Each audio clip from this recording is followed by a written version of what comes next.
Yeah, you know what time it is. Disclaimer, I am not an attorney, nor do I offer or give legal advice. So please understand that all information that we talk about in any of my webinars are strictly information and educational purposes. And most of it is just personal experiences with things anyway. So please understand this is not legal advice. And may you be blessed on your journey to find your power within these laws. Peace and blessings. Welcome back for another one. Yes. Okay, today we're going to talk about that Federal Reserve discount window. I asked you guys if y'all wanted me to release this content, and I got a nice response on yes, so we're going to go ahead and do that. Now, please understand that this is going to be a two-part video. It ended up being longer than expected, but I'm going to go ahead and give it to you. So here we go. We have it pulled up right here, which is the actual website. It's public information. You can go pull it up, check it out, get lost in it, do whatever it is you please. But I really wanted to give you the background information and understanding on what this is and the purpose of what it serves based on some of their own documentation and information that we can find online. All right. So like I said, this is going to be a two-part video. So let's go ahead and get this started. So I have here pulled up Federal Reserve System, their website, which is federalreserve.gov. Let's read about the Fed. The Federal Reserve System is the central bank of the United States. So it is the central bank. Central bank. It performs 5 general functions to promote effective operations of the U.S. economy and, more generally, the public interest. Whose interest? The public interest. Okay. The Federal Reserve conducts the nation's monetary policy to promote maximum employment, stable prices, and moderate long-term interest rates in the U.S. economy. It promotes the stability of the financial system and seeks to minimize and contain systematic risks through active monitoring and engagement in the U.S. and abroad, promotes the safety and soundness of individual financial institutions, and monitors their impact on the financial system as a whole, fosters payment and settlement system safety and efficiency through services to the banking industry and the U.S. government that facilitates U.S. dollar transactions and payments, and promotes consumer protection and community development through consumer-focused supervision and examination, research and analysis of emerging consumer issues and trends, community economic development activities, and the administration of consumer laws and regulation.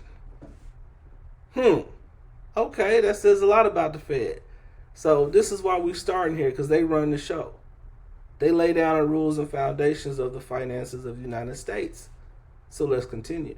So we have here the Federal Reserve Act of 1913 established the Federal Reserve System as the central bank of the United States to provide the nation with a safer, more flexible, and more stable monetary and financial system. Now let's pause right there. The Federal Reserve Act. Now we must take into consideration whenever we see an act that has been written by Congress, that act actually means an action. Okay, that's an action for us to take. They are giving us a remedy.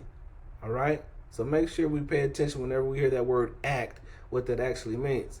Now, the law sets out the purposes, structure, and functions of the system, as well as outlines aspects of its operations and accountability. Congress has the power to amend the Federal Reserve Act, which it has done several times over the years.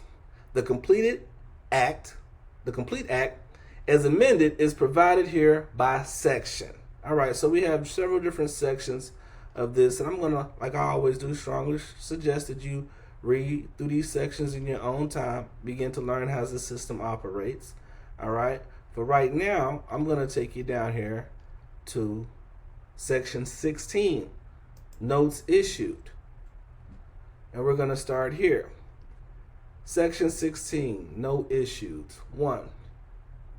Issuance of Federal Reserve notes. Nature of obligation, where redeemable.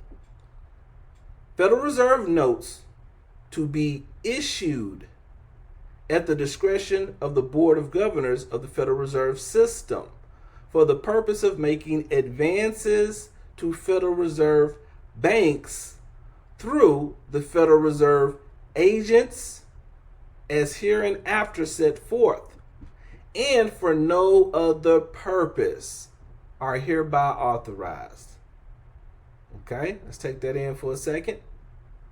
The said notes shall be obligations of the United States and shall be receivable by all national and member banks and Federal Reserve banks, and for all taxes, customs, and other public dues. They shall be redeemed in lawful money on demand, where at the U.S. or Treasury Department of the United States, in the city of Washington, District of Columbia, or at any Federal Reserve bank. Now, you can also find this same description or statement in 12 U.S.C. as amended Act January 1934. Okay? Now, we're talking about the act that came out in 1913. But then again, it got amended in 1934, which is after the 1933 Bankruptcy Act, right? Now, application for notes by Federal Reserve banks. This is what we're going to get into. We're going to see this again as we go further in this video. Any Federal Reserve bank may make an application to the local Federal Reserve agent for such amount of the Federal Reserve notes hereinbefore provided for as it may require. What? Yeah, any Federal Reserve bank may make an application to the local Federal Reserve agent for such amount of the Federal Reserve notes hereinbefore provided for as it may require. Such application shall be accompanied with a tender to the local Federal Reserve agent of collateral in amount equal to the sum of the Federal Reserve notes thus applied for and issued pursuant to such application. Yeah, you heard it. The collateral security thus offered shall be what? Notes, drafts, bills of exchange, or acceptances acquired under Section 10A, 10B, 13, or 13A of this Act, or bills of exchange endorsed by a member bank or any Federal Reserve district and purchased under the provisions of Section 14 of this Act, or bankers' acceptances purchased under the provisions of said Section 14, or gold certificates, or special drawing right certificates, or any obligation which are direct obligations of or are fully guaranteed as to principal and interest by the United States or any agency thereof, or assets that the Federal Reserve Bank may purchase or hold under Section 14 of this Act, or any other asset of a Federal Reserve Bank. In no event shall such collateral security be less than the amount of Federal Reserve notes applied for. The Federal Reserve agent shall each day notify the Board of Governors of the Federal Reserve System of all issues and withdrawals of the Federal Reserve notes to and by the Federal Reserve Bank to which he is accredited. The said Board of Governors of the Federal Reserve System may at any time call upon a Federal Reserve Bank or an additional security to protect the Federal Reserve notes issued to it. Collateral shall not be required for the Federal Reserve notes which are held in the vaults of or are otherwise held by or on behalf of the Federal Reserve Bank. All right, now that was a lot to take in, but most importantly, they gave us the rules and the instructions to what is required to apply for Federal Reserve notes. You must have the application, right? And then you must provide the tender to the Federal Reserves in the amount of what it is you are requesting for an advancement. Okay? Who is this coming from once again? This is coming from our Federal Reserve System. All right. Now let's look at something else. All right, we have pulled up here the American Presidency Project, and this is the actual Proclamation 2039, bank holiday, March 6th through the 9th, 1933, inclusive, by the President of the United States of America, a proclamation. Whereas there have been heavy and unwarranted withdrawals of gold and currency from our banking institutions for the purpose of hoarding, and whereas continuous and increasingly extensive speculative activity abroad in foreign exchange has resulted in severe drains on the nation's stock of gold, and whereas those conditions have created a national emergency, and whereas it is in the best interest of all bank depositors that a period of respite be provided with a view to preventing further hoarding of coin, bullion, or currency, or speculation of foreign exchange, and permitting the application of appropriate measures to protect the interests of our people.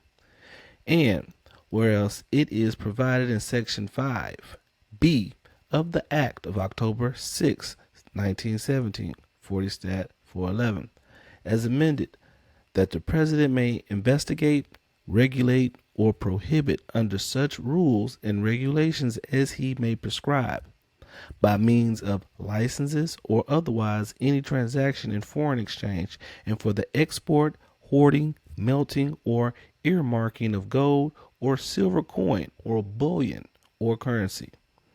And whereas it is provided in Section 16 that we just read over the said act, that whosoever shall willfully violate any of the provisions of this act, or of any license, rule, regulation issued thereunder, and whoever shall willfully violate, neglect, or refuse to comply with any order of the President issued in compliance with the provisions of this act, shall, upon conviction, be fined not more than $10,000, or if a natural person, in prison not more than 10 years or both. So this is a pretty strong demand that he's making for anybody that's going to violate it. They're gonna fine you, or they can imprison you if you're a natural person.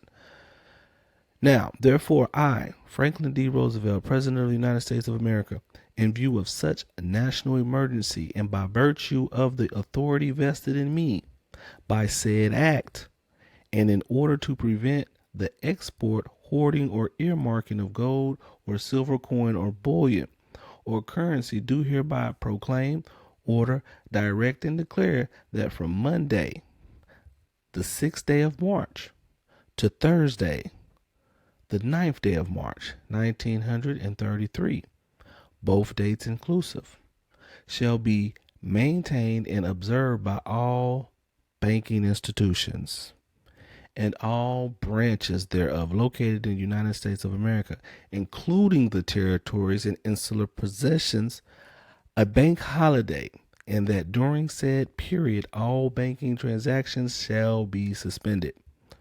During such holiday, except as hereafter provided, no such banking institution or branch shall pay out, export, earmark, or permit the withdrawal or transfer in any manner by any device whatsoever of any gold or silver coin or bullion or currency, or take any other action which might facilitate the hoarding thereof.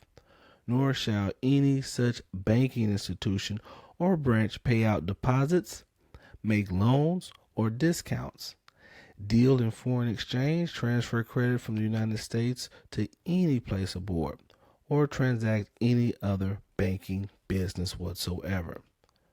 During such holiday, the Secretary of Treasury, with the approval of the President and under such regulation as he may prescribe, is authorized and empowered, A, to permit any or all of such banking institutions to perform any or all of the usual banking functions.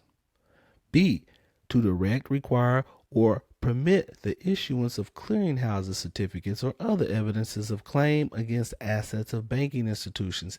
And C, to authorize and direct the creation of such banking institutions of special trust accounts for the receipt of new deposits, which shall be subject to withdrawal on demand without any restriction or limitation, and shall be kept separately in cash or on deposit at the Federal Reserve banks, or vested in obligations of the United States.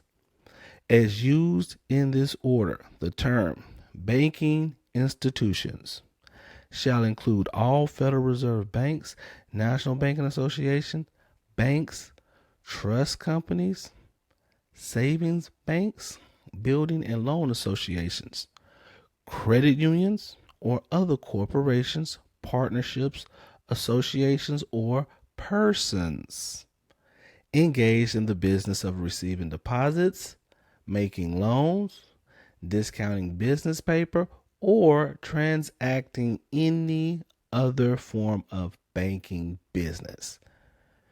In witness whereof, I have hereunto set my hand and caused the seal of the United States to be affixed, done in the city of Washington this 6th day of March, 1 a.m., in the year of our Lord, 1933, and of the independence of the United States, the 157th.